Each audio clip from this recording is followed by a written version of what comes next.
I don't expect to be believed, but I'm just gonna tell the story and go. 19. Male. Arizona. When I was young, I had to live with my dad in a caravan park in the desert at the edge of some dirt poor hick towns. Pick sadly related. The people there were basically 100% white trash burnouts. The most depressing kind of environment for a kid to grow up in. Dad was alright. He drank but wasn't angry, worked a lot, and didn't really care what I did. He was a demolition worker and would sometimes be gone for days at a time. During these times, I would stay in one of the van with a family of 3, who we were pretty close to. There was the dad, John, and the 2 sons, one my age, Michael, and one a year younger, who, no shit, was called Dog. Now, even in that setting, Dog was a weird name. Like, there was literally people with the name Cletus, and even they laughed at the name Dog. But the family was really nice, nonetheless. I hardly saw the dad because he worked and drank like my own father, so it was usually me, Michael, and Dog, mucking around at the caravan camp, doing whatever we liked. Michael and Dog were nice kids, but I'd have a little bit of education, having spent a few years with my mom in the city, and by comparison, these kids were pretty simple. Their idea of fun was catching lizards and mashing them up with sticks, which was a good way to kill time though. They also had a PS1 with some games, but it always glitched out. The main thing I remember about hanging around them was the smell of the caravan in the heat. This really rancid stench would build up as we played PlayStation or mashed lizards or whatever. The hotter the day, the worse it was. So one day, I asked them what that smell was about, and they said that they'd show me. So they'd take me into the back section of the caravan, which is cordoned off from the rest by one of those sparkly bead curtains, and that's how I found out their dad was into taxidermy. There was buckets of roadkill and this taxidermy handiwork lined the walls. The windows had been fully taped over with black duct tape, and it was actually bubbling in the heat, leaking this thick plastic-type smell that mixed in with the smell of dead meat. I saw most of the taxidermied animals were lizards and realized they were all about killing lizards. I was creeped out, but after a time, I didn't notice the stench so bad, and became interested in how well crafted the animals were. The sculptures all had real craftsmanship and talent, or so I thought as a kid. Retrospect, they were really crude. So I'm admiring the taxidermy when the door slams shut, and I almost shit myself when John is standing over me, staring hard at me and his kids. But then he just bursts out smiling and acting like a giddy kid, eager to know what I think. He seemed happy when I said I liked it. I genuinely did too. As a kid, you sort of don't have a broad enough awareness of social norms to know that taxidermy is pretty creepy. Another thing I didn't notice at the time was that even though he was incredibly nice and warm to his sons, they both acted totally submissive and treated his every word as an order. When he asked if I would like a beer, for instance, they both said yes sir, in tune, and rushed to the fridge. But he just laughed, and they were smiling, so I didn't suspect anything was wrong. That night, we made a small fire outside, and Dog got drunk. Me, Michael, and Dog were kids, so it didn't take much. We huddled around the fire as John enthusiastically started telling us a story of how Dog was born. He had a truly beautiful mother, he said, who loved Michael more than the world. Michael didn't remember his mother, and the story made him sad. Their mother and John had lived in a nice house in a different state, and when she got pregnant the second time, it was like a miracle, he said. Then a glaze crossed over his eyes, and his voice got whimpery. But before Dog was born, Mother had buckled to the floor and blood was coming out of her, and when they got to the hospital, no sooner had Dog been born was she dead. We all got a bit teary-eyed, John especially. He hugged his son Dog. "Mommy died so we could have my baby boy," he said, and his son cried. They both cried and held each other. But I noticed Michael was smiling widely. He turned to me and said, "Daddy's gonna make everything alright again." Hearing him, his father said, "Yes, son, I will make everything alright again." And they had me join them in a family hug. As we hugged, something bad happened. John suddenly yelled and thrust us all off of him. He smashed his bottle on the ground and started breathing heavily. Dog, tentatively, approached him and started asking him what was wrong. His father turned around with wild eyes, as bright as the fire, and screamed at him not to talk like that. "What did I tell you about talking, dog?" Dog started stammering, falling over his own feet into the gravel. I was too woozy to think straight, and as I watched this horrible sight, Michael put his hand on my knee and squeezed. John approached the boy and hit him in the neck until he cried out in protest, making John hit him again and scream. "What did I tell you? Dogs don't talk." And Dog, on his hands and knees, tears running down his face, started whimpering like a pup. And then he was barking, and then howling. John hit him again on the neck and said, "Louder." Dog, living up to his namesake, frantically woofed and barked, running around in the sand on all fours. John seemed happy with this and seized the boy under his stomach. He sharply ordered his other son to follow, and they disappeared inside. Before he left, Michael shot him a big grin, the same smile he'd give when he said everything would be alright. For a long time, I didn't see them. I told my father about what happened, and he said he talked to John about his drinking, but that was all he could do. "You can't tell people what's good for them," he said, resignedly. I saw Michael a couple more times, killing lizards behind my caravan. We exchanged hellos, but there's nothing more. Then I saw him once more, a few days later. On one of the hottest days I remember. He looked really satisfied, and was strutting around the caravan while whistling to himself. When I approached, I saw that he was holding a small blade, glinting with fresh redness. "Killing lizards?" I asked tentatively. He winked, grinned big, and said, "Just making some final adjustments." And he walked off. As he did so, I heard a slow, awful moan from behind their caravan. It was the guttural wail of an animal. But before I could reach it, there was a sound of the door slamming, and only twin peels of blood droplets were left in the sand. Many weeks passed.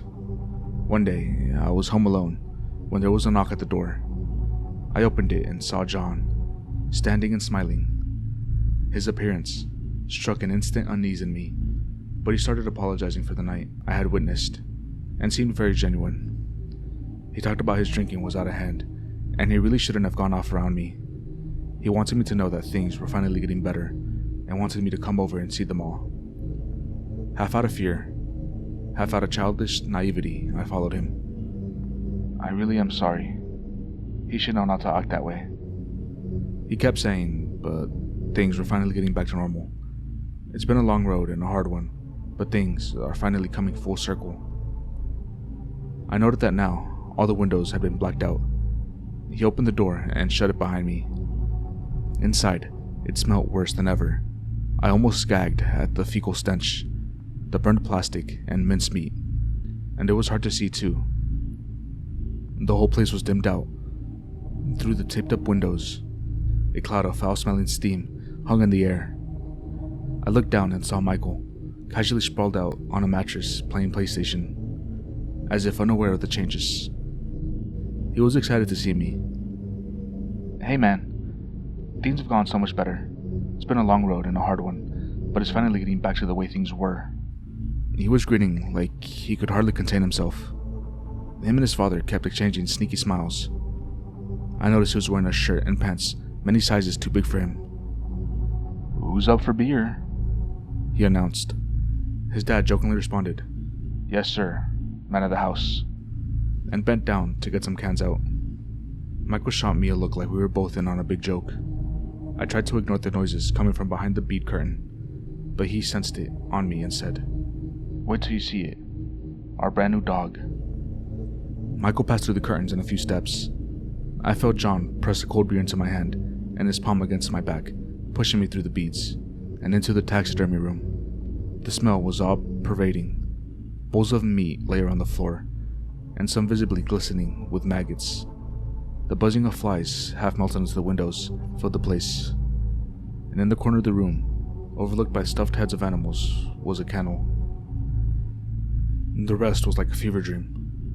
Michael's voice was insonorous and far away as he said, "Out.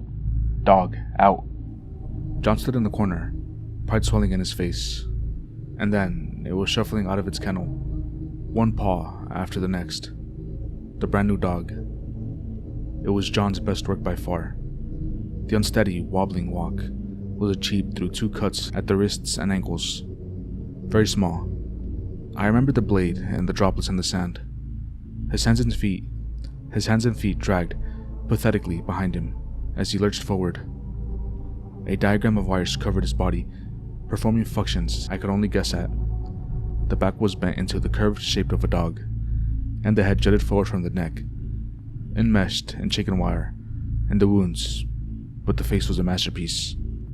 The jaws had been stretched out in a contraption looking like a mouthguard that steadied itself with thick pylons in the gums, split down the middle so the entire tongue was permanently flapping out, dripping.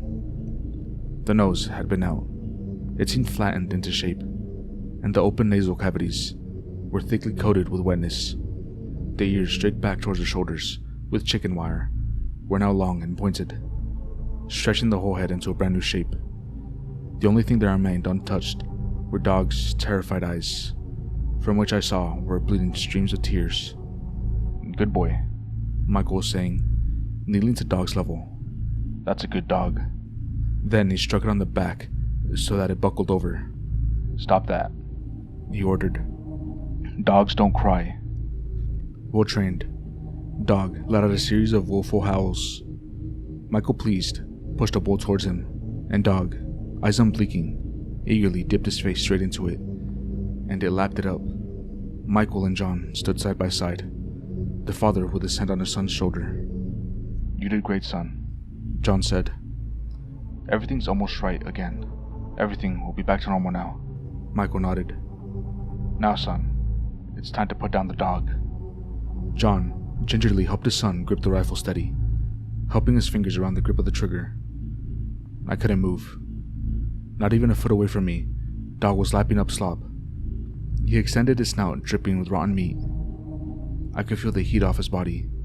I was so close. Michael steadied himself with a big gun, obviously not used to its weight. He stumbled back once, his father gently helping him back up. I couldn't feel my own body anymore, only the smell, the heat of the dog.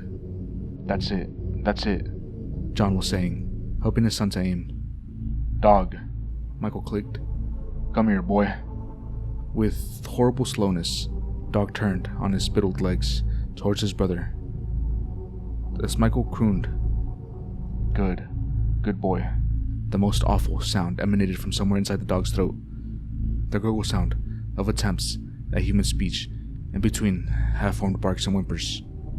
As the blast exploded in the air, I passed out.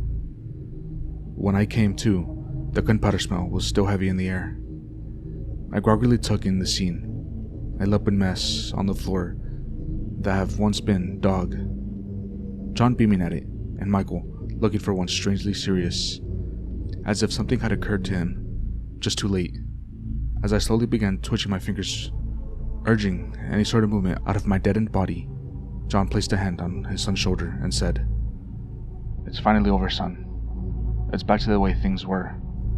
For a moment, John looked at him, confused. Then he suddenly struck his hand hard, with the butt of the gun against the wall. There was an audible crunch. My leg twitched. John looked genuinely hurt and went to grab the gun off of his boy, but he yanked it out of reach. "Son, what are you?" "Stop that!" Michael screamed. "Don't do that!" I began to inch across the floor, pushing my dead weight body with weak leg thrusts. John lurched forward forcefully. "Give it to me, you little cunt." There was a second blast, and John fell to the ground, screaming and hollering. Thick black smoke and a new, rich texture to the flesh smell wafted out. His whole foot was gone. Wasting no time, Michael leapt on top of him on all fours, brandishing the little blade from earlier. John was crying and yelling as I pushed myself out of the doorway. Working fast, Michael carved through the Achilles tendon in his left ankle, which loosened him with a slight pop. John screamed again. I pushed through the jaggedly beaded curtain. There was a sound of wrestling in the room, and more screaming. Son, for fuck's sake, stop this. As I hobbled, half paralyzed, onto my knees and opened the door, I heard for the last time. Stop. Stop that. Dogs, don't talk. The caravan was gone within days. My father didn't know what to believe when I tried telling him the story. I was delirious from shock, and had to be taken to the hospital. When my mother found out about the night spent at the hospital, she flew in to take me back. I spent the next 7 years systematically forgetting certain things about my time with my father. I managed to pick up at school after a long time spent as a suspected mute or something. Even made friends, eventually. I received little correspondence from my father. He remains at the same caravan park to this day. One day, I got a call from him saying a young man had been asking for me. He was sad to hear I no longer lived there. He asked to leave a message. It goes as follows. Dear Anon, it's been 15 dog years since we last met, but just wanted to let you know, the old bitch is still kicking. I made some big improvements since you last saw her. Hope everything's alright with you too. I never heard of him again.